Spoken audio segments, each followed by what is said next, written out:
پیدائش 3 باب۔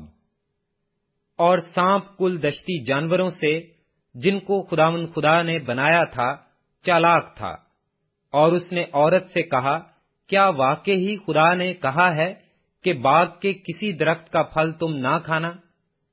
عورت نے سانپ سے کہا کہ باغ کے درختوں کا پھل تو ہم کھاتے ہیں، پر جو درخت باغ کے بیچ میں ہے اس کے پھل کی بابت خدا نے کہا ہے کہ تم نہ تو اسے کھانا اور نہ چھونا، ورنہ مر جاؤ گے۔ تب سانپ نے عورت سے کہا کہ تم ہرگز نہ مرو گے، بلکہ خدا جانتا ہے کہ جس دن تم اسے کھاؤ گے تمہاری آنکھیں کھل جائیں گی اور تم خدا کی مانند نیک و بد کے جاننے والے بن جاؤ گے۔ عورت نے جو دیکھا کہ وہ درخت کھانے کے لیے اچھا اور آنکھوں کو خوشنما معلوم ہوتا ہے اور عقل بخشنے کے لیے خوب ہے، تو اس کے پھل میں سے لیا اور کھایا اور اپنے شوہر کو بھی دیا، اور اس نے کھایا۔ تب دونوں کی آنکھیں کھل گئیں اور ان کو معلوم ہوا کہ وہ ننگے ہیں، اور انہوں نے انجیر کے پتوں کو سی کر اپنے لیے لنگیاں بنائیں۔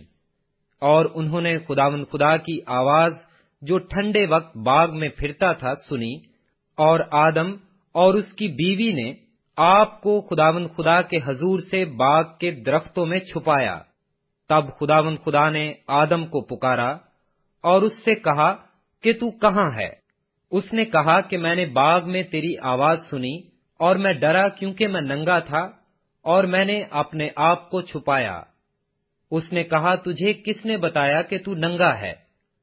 کیا تو نے اس درخت کا پھل کھایا جس کی بابت میں نے تجھ کو حکم دیا تھا کہ اسے نہ کھانا؟ آدم نے کہا کہ جس عورت کو تو نے میرے ساتھ کیا ہے اس نے مجھے اس درخت کا پھل دیا اور میں نے کھایا۔ تب خداوند خدا نے عورت سے کہا کہ تو نے یہ کیا کیا؟ عورت نے کہا کہ سانپ نے مجھے بہکایا تو میں نے کھایا۔ اور خداوند خدا نے سانپ سے کہا، اس لیے کہ تو نے یہ کیا، تو سب چوپایوں اور دشتی جانوروں میں مالون ٹھہرا۔ تو اپنے پیٹ کے بل چلے گا اور اپنی عمر بھر خاک چاٹے گا، اور میں تیرے اور عورت کے درمیان اور تیری نسل اور عورت کی نسل کے درمیان عداوت ڈالوں گا، وہ تیرے سر کو کچلے گا اور تو اس کی ایڑی پر کاٹے گا۔ پھر اس نے عورت سے کہا کہ میں تیرے درد حمل کو بہت بڑھاؤں گا، تو درد کے ساتھ بچے جنے گی اور تیری رغبت اپنے شوہر کی طرف ہوگی اور وہ تجھ پر حکومت کرے گا۔ اور آدم سے اس نے کہا، چونکہ تو نے اپنی بیوی کی بات مانی اور اس درخت کا پھل کھایا جس کی بابت میں نے تجھے حکم دیا تھا کہ اسے نہ کھانا، اس لیے زمین تیرے سبب سے لعنتی ہوئی۔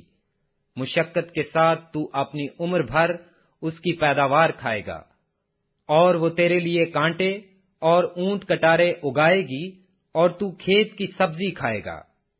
تو اپنے منہ کے پسینے کی روٹی کھائے گا جب تک کہ زمین میں تو پھر لوٹ نہ جائے، اس لیے کہ تو اس سے نکالا گیا ہے، کیونکہ تو خاک ہے اور خاک میں پھر لوٹ جائے گا۔